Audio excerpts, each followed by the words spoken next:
Ruth chapter 1, we are finished up right around verse 16 or so is kind of where we finished last week. We talked about a couple of the reasons on why Ruth would go back with Naomi. That's kind of where we stopped. With the decisive choices there in verse number 16 is kind of where we finished up. Now, what we stopped with last week was we kind of asked you a question about Ruth that kind of allowed us to begin to unravel her personality and begin to see spiritual maturation in her life, right? Spiritual maturing, her growing in some form or fashion, obviously. And we said, as we finished up last week, and we were talking about Ruth, the revelation that we get about Ruth, her leaving her homeland, her leaving essentially her pagan lifestyle, the comfortableness of her home, and then following Naomi back to Israel. And actually we saw her say in verse number 15 specifically, verse 16, your people will be my people, your God will be my God. And her decision to leave Moab and go back to Israel with Naomi was essentially Ruth doing what? To her gods and then to the one true God. What was Ruth doing in moving to Israel? Right, so she was denouncing the pagan gods. Shamash would have been the main one that the Moabites were worshiping. There's tons of other ones as well. But Shamash would have been the major one. And she was denouncing Shamash and following after the one true God. Now, Ruth, a whole bunch of reasons that we kind of mentioned last week that could have been the reasons on why she decided to go with Naomi. Okay, she possibly could have been simply just tired of the pagan ritualistic worship that was going on of Shamash, of course, which would have involved pretty grotesque and pretty brutal child sacrifice. Maybe she was tired of every ritualistic thing that came with it, because we mentioned last week her being a female, of course, there. She would have been very well taught and understood of the rituals that were taking place in the pagan worship. And if her father would have been at least bit devout to Shamash and to these rituals, then he would have been really spending extra time kind of passing these things down. So she would have probably been involved and seen a lot of these child sacrifices, witnessed a whole bunch of just stuff that she probably was tired of. Could have been one reason. I mentioned and postured last week that maybe Naomi was just one of those really steady people that was very consistent in her faith, and Ruth has now watched Naomi go through 3 tragic losses of her family, and Naomi probably maybe stayed steadfast in her faith the whole time, and Ruth saw that and realized that she had something different. There's a whole bunch of different reasons we can postulate on why Ruth decided to go back with Naomi. But whatever the reason was, the final decision is, and the important decision is here, is that she trusted the God of Israel more than anything else. Okay? Even though Naomi is going to further insist that Naomi go home, that Ruth go home, in verses 15 or verse 17, Ruth doesn't listen, essentially, right? She understands what Naomi is trying to do, and he understands, I guess, the love and concern that Naomi has for Ruth, because you've got 2 widows going back to a place they've not been to in quite some time, at least a decade, probably more. Don't know the situation, what they're going to go back into, but Ruth doesn't seem to care, obviously, she's going with him.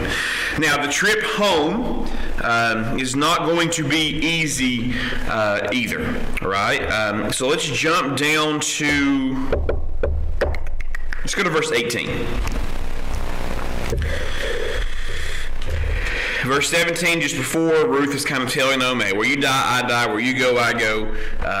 You're not getting rid of me, essentially. Verse 18, and when she saw that she was steadfastly minded to go with her, Naomi, then she left speaking unto her. So, verse 19, they two went until they came to Bethlehem. And it came to pass, when they were come to Bethlehem, that all the city was moved about them, and they said, is this Naomi? And she said unto them, call me not Naomi, call me Mara, for the Almighty hath dealt very bitterly with me. I went out full, and the Lord hath brought me home again empty.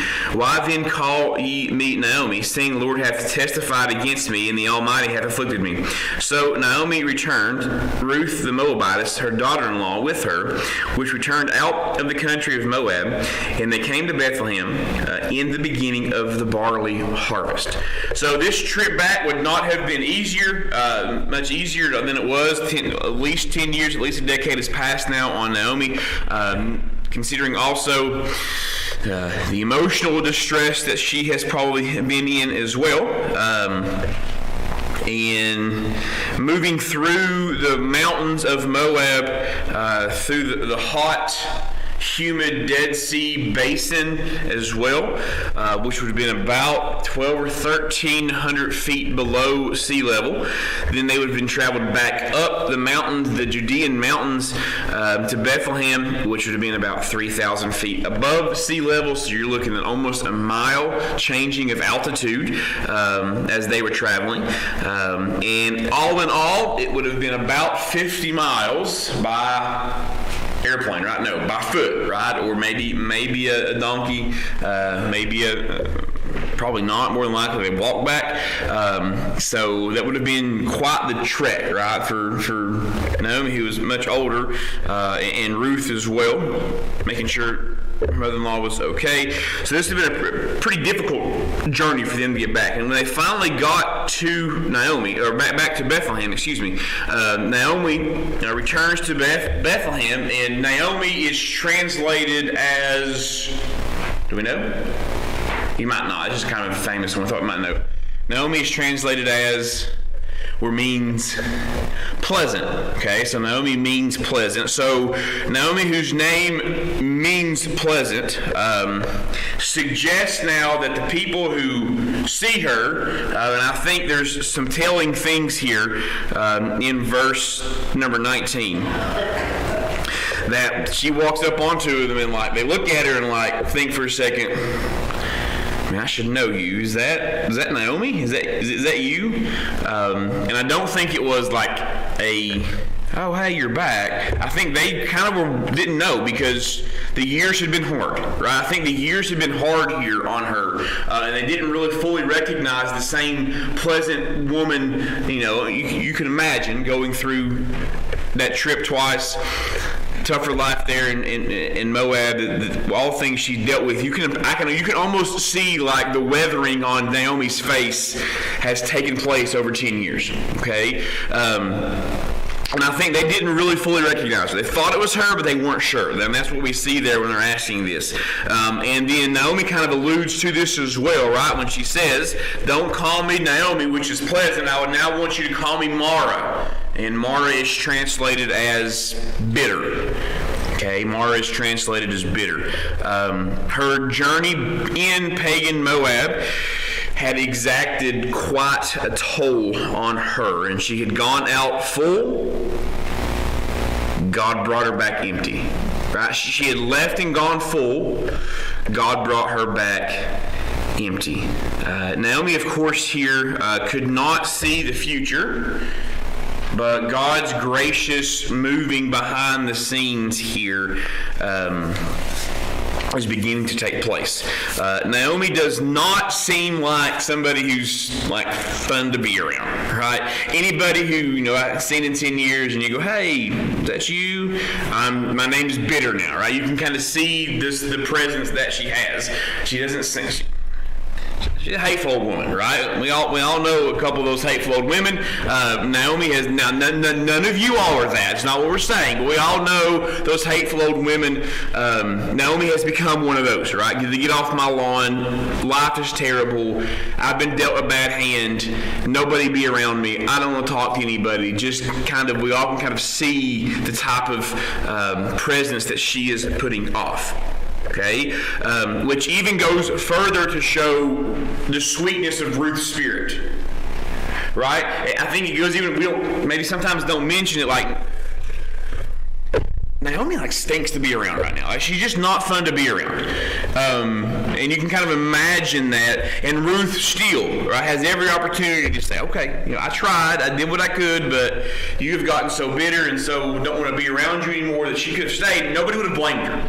But she had a concern for her, she had a love for her, and she had obviously been influenced, obviously by God as well, to go and help with Naomi.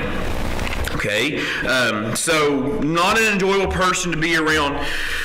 The fact that Ruth wanted to stay shows her deep commitment to God and to her mother-in-law. Now, Naomi's attitude is wrong, but not entirely unexpected, right? How do people naturally respond when they get devastating circumstances? What's the instant response when you get devastating circumstances? Blame God. Blame everybody. Find something wrong with everything, right? Everything is wrong with everything because you've been dealt this bad situation, okay? That is a 100% natural response, human response to terrible circumstances that show up. We want to find everything else that's wrong with everybody else and everything that's hurt us and everything we want to complain about, and we want to throw, just everybody else we can under the bus because we want God and you and everybody else to feel just as bad as we feel. Because nobody should have to feel as bad as I feel. Everybody else should feel that way too. Right? That's the response that Naomi is having here as well.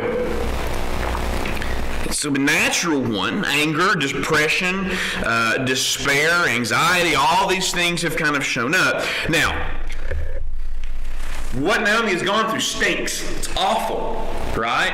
But it does not give her an excuse to have a sour spirit and a bitter spirit, right? Because even though she's lost these 3 family members, her 2 sons and her husband, what has she been blessed with? Exactly, right? She's been blessed with freedom. She's been blessed with Ruth. She's been blessed with the opportunity and enough health to walk back to her homeland. She's been blessed with being able to be up and walk around. That she didn't come to the same fate that her other 3 family.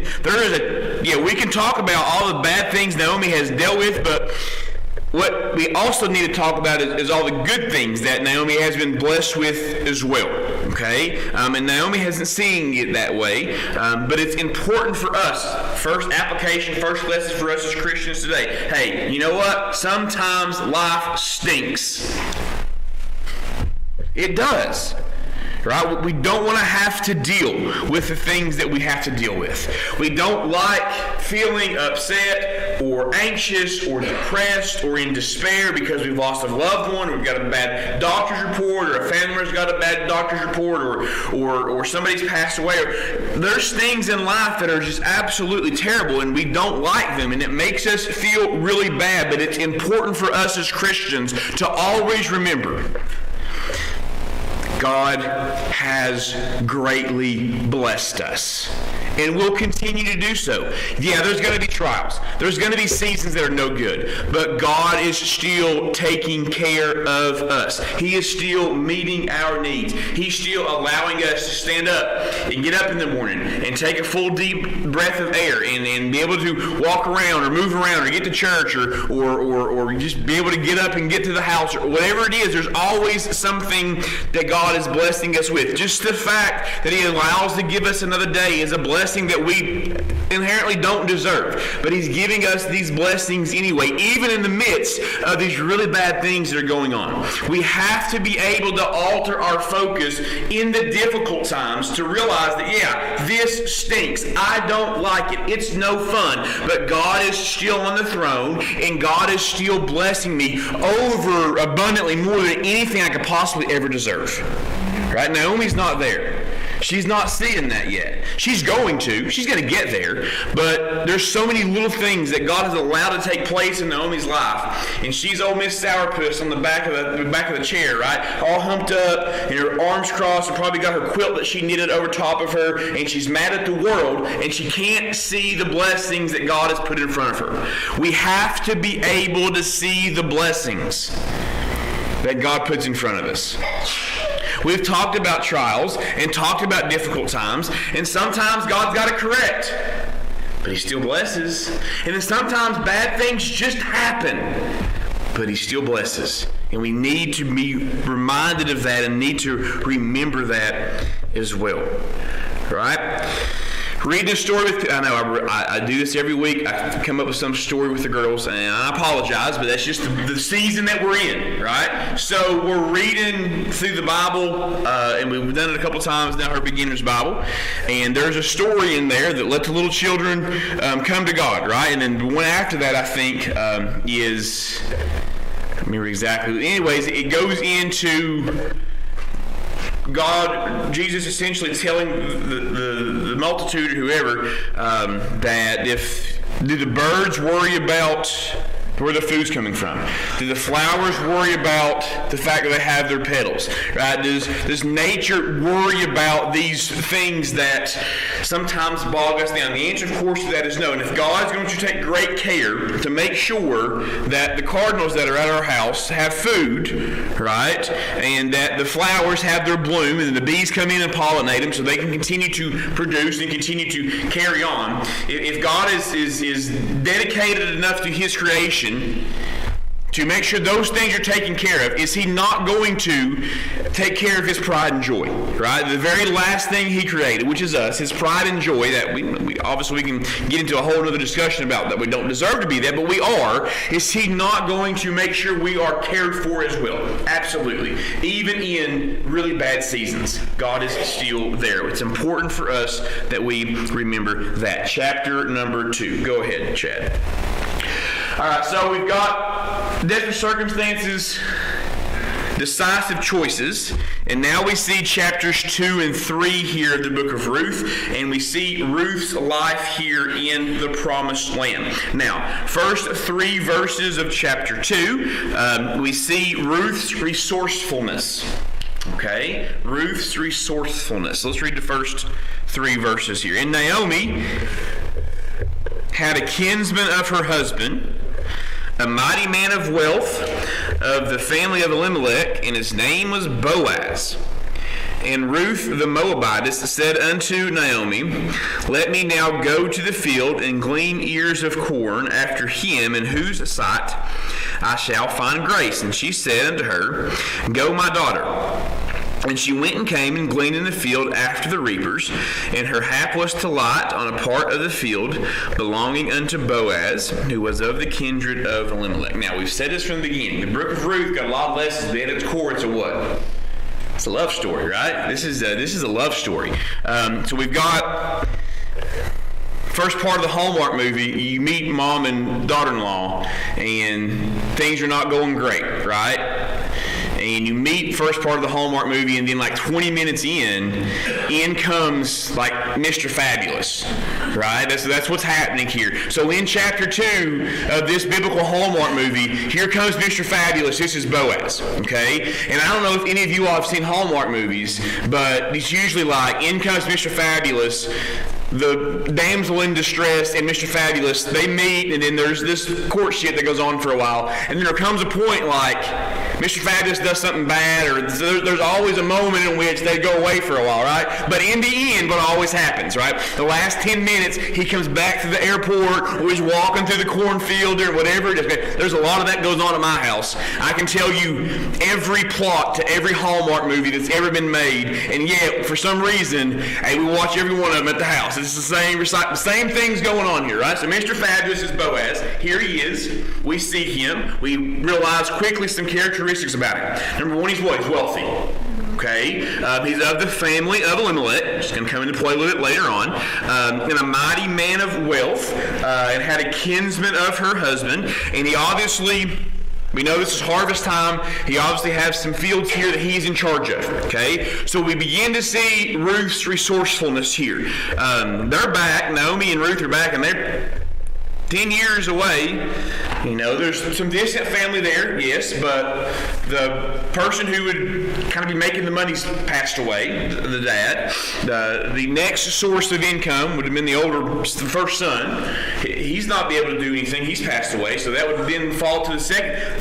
There's no really way for them to have a living, right? So we see Ruth taking some gumption here, and I can imagine this old woman in the quilt, rocking chair, mad at the world.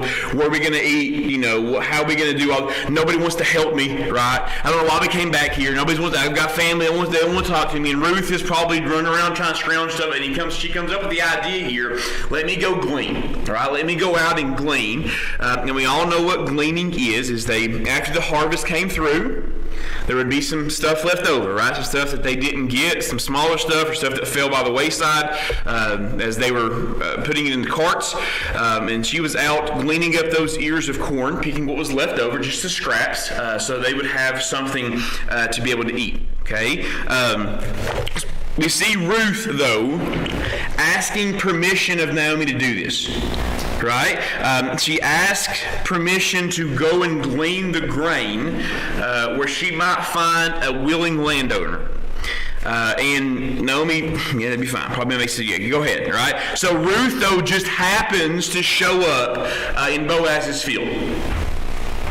Okay? A wealthy, godly farmer and relative of Elimelech. Now, would Ruth have known, one, who Boaz was, two, that Boaz was rich, or three, that was Boaz's field? Would she have known that? Absolutely not, right? She probably just went to the first one. This looks like let's try this one first, okay? Let's see what we get here. So we're now beginning to see some strings being pulled, right? Sovereignty of God, orchestrating things to take place. He sent her to Boaz's field because he knew Boaz was godly, knew Boaz wouldn't care, and knew that eventually what was going to happen here. But we're beginning to see, even in the midst of what looks like really dire circumstances, for Naomi and Ruth it is. They ain't got nothing to eat, guys, right? Some really dire circumstances. God is still making sure that old sourpuss Naomi and faithful Ruth are being cared for. Right? He's making sure they are being blessed. So Ruth not intentionally chosen Boaz's field, but of course God controlled her steps and providentially guided her there. Proverbs 3, 5, and 6. Can somebody quote it to me? Trust in the Lord with all thine heart and in all thy ways, and what will happen? What had Ruth done 50 miles and how many days before? What had she done? Who had she acknowledged? Right? We said she had denounced Shamash and those pagan gods, and she had followed after God. Right? She told Naomi, go where you're going. I'm down where you're going. Your people will be my people. Your God will be my God. She had acknowledged God. Proverbs 3:6 tells us, right? If you acknowledge God, then what is the God's response to his getting acknowledged? What's he going to do? He's going to direct your paths, right?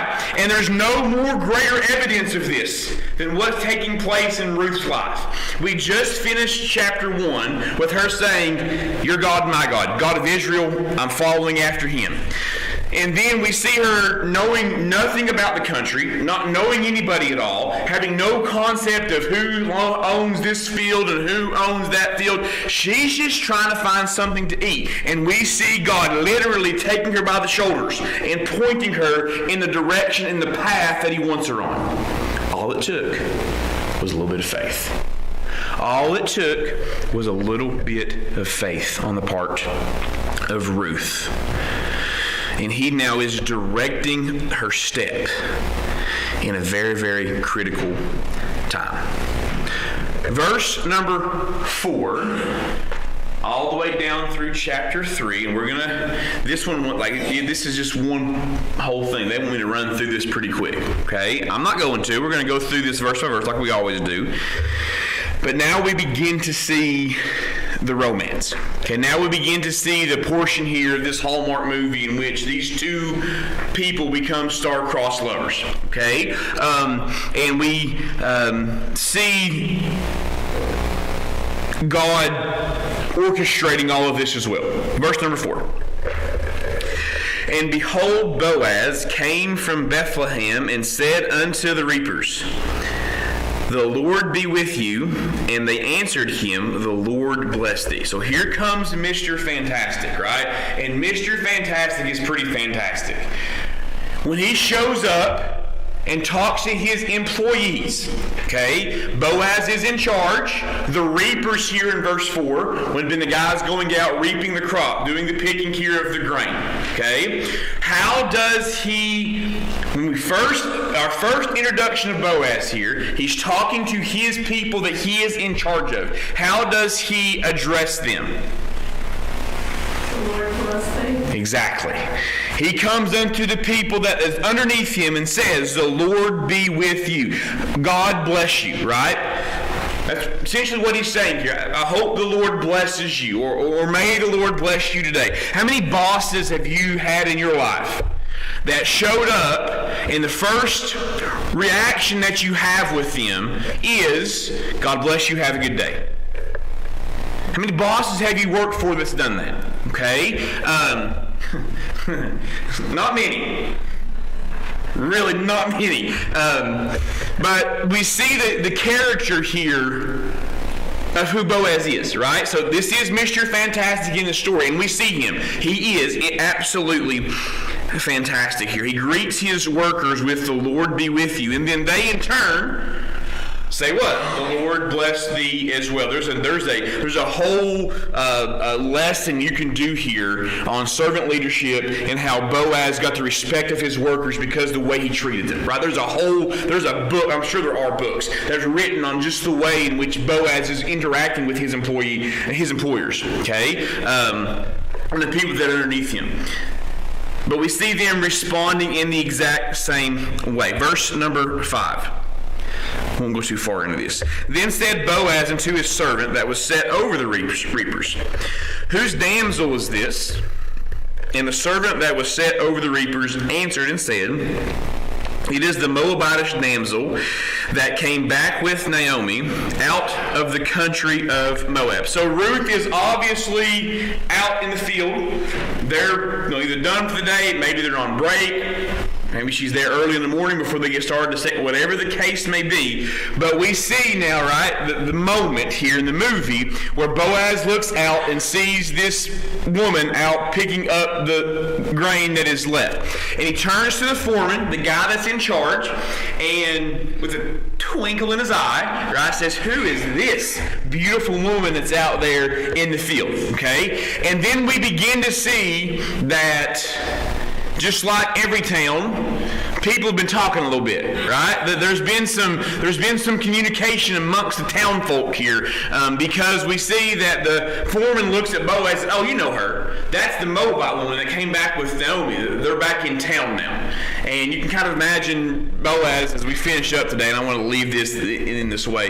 Boaz kind of standing there, looking back, just gleaming his eye, trying to remember what her name was. And the camera pans there, and Ruth's just sweating and working, and it pans back, and Boaz is there, and there's beautiful music going in the background because we're beginning to see the romance that's getting ready to take place, right? And we know the end of this story.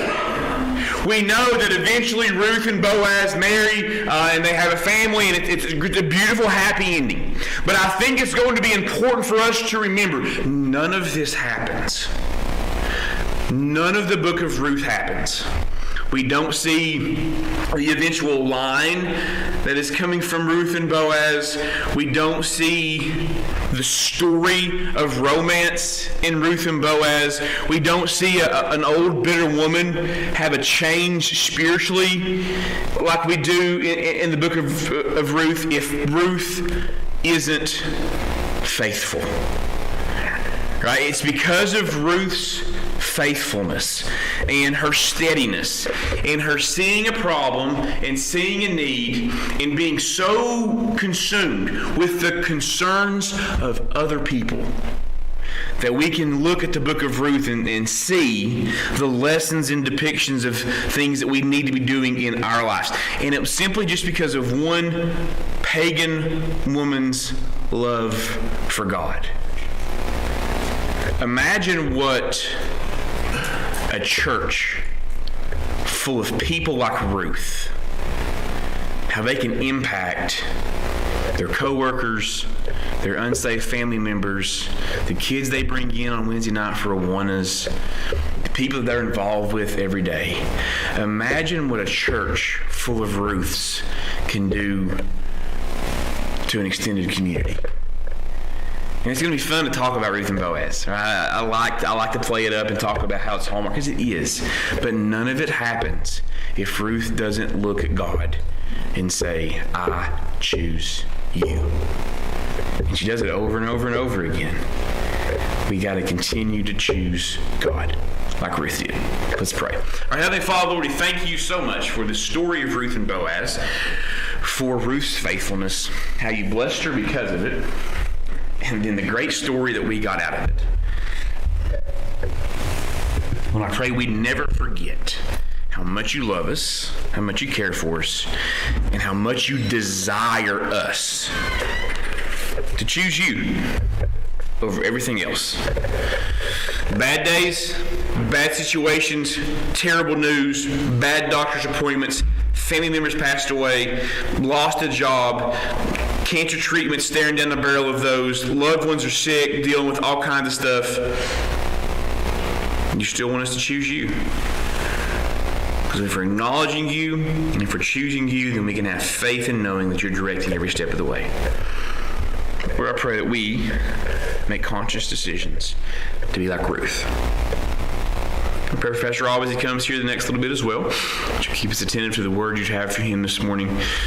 Keep us focused in, Lord, on the lessons and truths. In your name I pray. Amen.